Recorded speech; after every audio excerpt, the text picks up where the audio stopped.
तो सबसे कम revenue generate करने वाला, सबसे कम प्रति व्यक्ति आय वाला, यानी सबसे गरीब जिला बहराइच है। और जहाँ गरीबी वहाँ अशिक्षा, और जहाँ अशिक्षा, जहाँ शिक्षा का कोई महत्व नहीं, वहाँ अंधभक्त। समझ गए?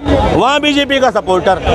जैसे दोस्तों अभी आपने वीडियो के शुरू में देखा, ये वीडियो अभी इस समय सोशल मीडिया पर काफ़ी ज़्यादा वायरल हो रहा है। इस वीडियो की सच्चाई क्या है हम आपको आगे दिखाएंगे और साथ साथ हम आपको ये बताएंगे ये वीडियो कहाँ का है।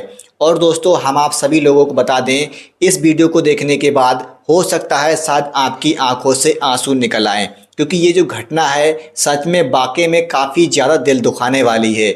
जी हाँ दोस्तों, आज के इस वीडियो में हम बात करने वाले हैं, एक जिला लगता है बहराइच, उसी के पास में एक गांव लगता है। वहीं की ये सच्ची घटना है और मुसलमान भाइयों के ऊपर काफ़ी ज़्यादा इस समय मुसीबत आ चुकी है।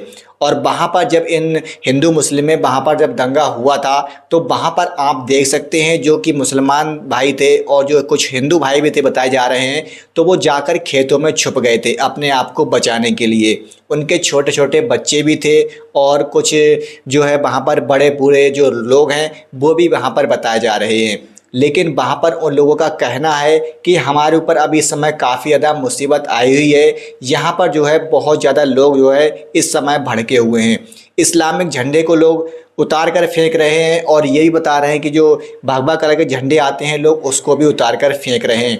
इस प्रकार की जो बातें हैं अभी इस समय लोग करते हुए नज़र आ रहे हैं। लेकिन आपको ये जो फुटेज आपको स्क्रीन पर दिखाई दे रहा है, ये जो फ़ोटो आपको दिखाई दे रहा है, ये एक पुलिस स्टेशन का है।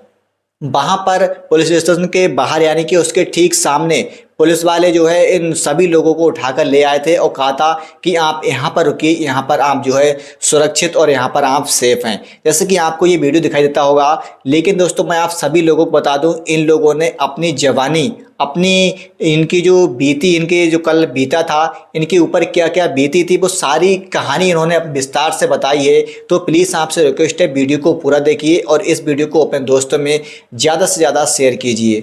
बिल्कुल सरकार जिम्मेदार है। बहराइच कौन सा जिला है, कभी सर्च करना गूगल पे।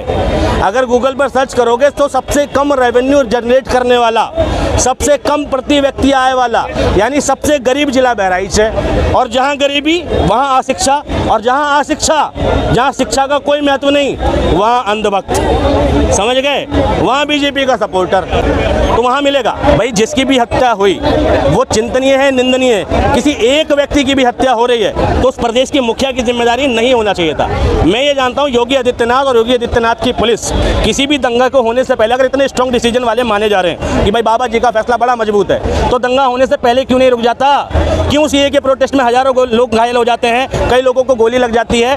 क्यों हाथरस कांड में कई लोग घायल हो जाते हैं? भाई पहले क्यों नहीं रोका जाता?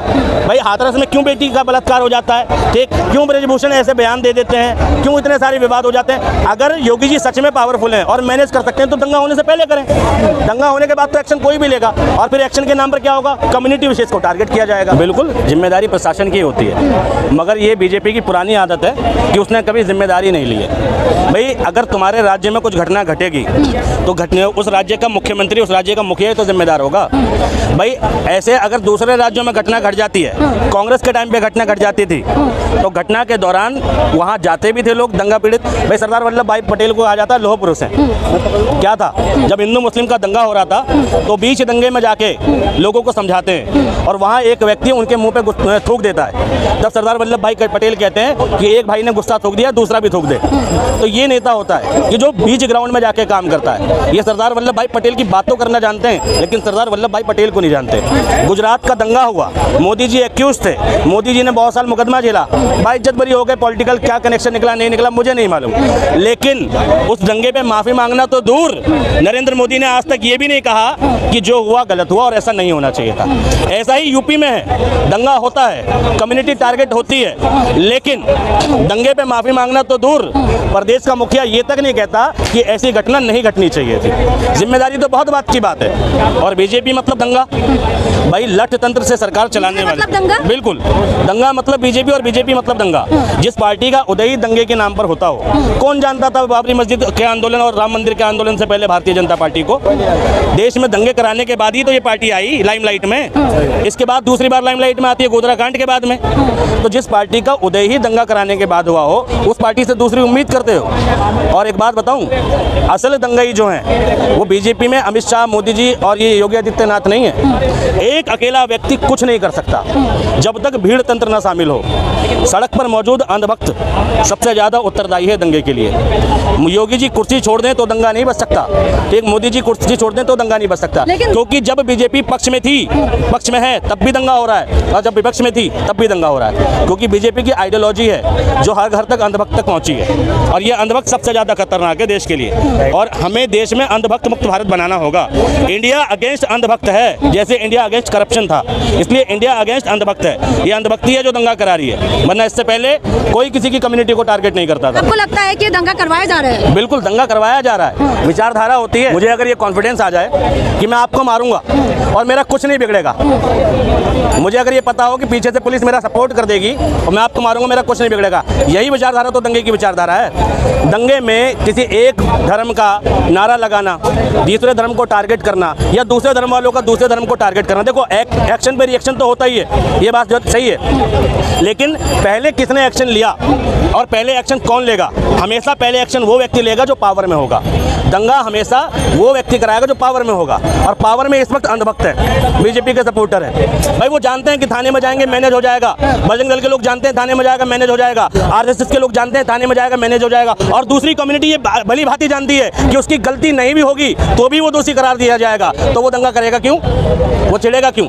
तो दंगा कराने वाली आइडियोलॉजी धर्म विशेष की नहीं है, राजनीतिक विशेष की है, और वो राजनीतिक विशेष की विचारधारा बीजेपी से संबंधित है। लेकिन आप तो घुमा के बोल रहे हैं। जो अखिलेश यादव कह रहे हैं कि लाउड स्पीकर से चल रहा था, उसमें क्यों नहीं देखा कि क्या चल रहा है? उसमें देखना चाहिए था पुलिस को, और जहाँ से निकल रहे थे जुलूस, उसमें भी तो फोकस होना चाहिए था पुलिस वालों का। पुलिस बिल्कुल काम करती है, किसी भी राज्य की पुलिस हो, पुलिस भी बाधित होती है। जब तक भाई मैं एक बात बता रहा हूँ कि आपकी दो कम्युनिटी का दंगा हो जाए और किसी थाने को 400 आरएसएस के लोग घेर ले, और आरएसएस की सरकार है, तो पुलिस स्टेशन, पुलिस थाना दबाव में आएगा कि नहीं आएगा? पुलिस अच्छे से जानती है किस कम्युनिटी का जुलूस निकल रहा है, किस पे हाथ टाइट रखना है, किस पे सॉफ्ट रखना है, पुलिस को मालूम है, और कहाँ जवाबदेही ज़्यादा बनेगी पुलिस को मालूम है। तो पुलिस भी मजबूर है। पुलिस हालांकि ऐसा नहीं करती, लेकिन पुलिस राजनीतिक दबाव में रहती है, चाहे सत्ता किसी की हो। लेकिन मैं जड़ ढूंढो कि दंगा करने की विचारधारा किसकी है। यूपी में इतनी सारे कांड हो रहे हैं, इतनी वारदातें हो रही हैं, और मैं कह रहा हूँ दंगा करते वक्त जो पहला मेन एक्यूज होगा, मैं कह रहा हूँ उसका सोशल मीडिया अकाउंट खोला जाए और उसकी जांच कराई जाए। मैं गारंटी से कह रहा हूँ उसका बीजेपी से कनेक्शन निकलेगा ही निकलेगा, पक्का निकलेगा। सवाल तो ये है कि जब यात्राएं निकलती हैं एक समुदाय की, तभी इस तरह की हरकत क्यों होती है? इस तरह की हरकत बीजेपी के शासन के आने के बाद क्यों होती है, ये सवाल होना चाहिए। बीजेपी नहीं थी उससे पहले भी यात्रा निकलती थी। जगन्नाथ का मंदिर, सोमनाथ का मंदिर, वैष्णो देवी का मंदिर देखिए पहले से मौजूद हैं, और लोग जाते थे श्रद्धा से। कभी हमने कोई यात्रा पे पथराव नहीं सुना। बीजेपी के आने के बाद क्यों सुन रहे हैं जी? दुनिया भर के मंदिर लोग जाते थे, लोग अपनी श्रद्धा से जाते थे, खूब तीर्थ यात्रा करते थे। कोई आप ये घटना घट गई प्राकृतिक की वजह से तो अलग बात है, लेकिन हिंदू मुस्लिम का कभी उसमें विवाद नहीं हुआ। एक बीजेपी के आने के बाद कैसे हो गया जी? मतलब नफरत पहले नहीं थी, नहीं, नहीं, नफरतें देखो जो थी वो बीजेपी के अंधभक्त थे, उनमें